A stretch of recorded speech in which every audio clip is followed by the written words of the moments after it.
How to fix the messenger notes not showing. Hey guys, welcome back to the channel.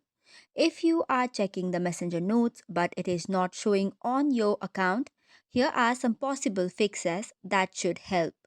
To start up with, make sure to update the app to the latest version. To do so, head over to Play Store or App Store, tap on the search bar and type in Messenger. Then after, if any update is available, tap on the update button. It is also preferred to become a beta tester to get the latest updates faster. Once that is done, head over to the home page and search for the messenger icon or logo.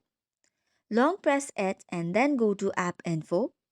Then after, head over to storage and cache and clear the cache. You can even clear the storage, but it will require you to log in again using your credentials. After that, close all the background applications and restart your device once. Now that you open Messenger, the notes should be available.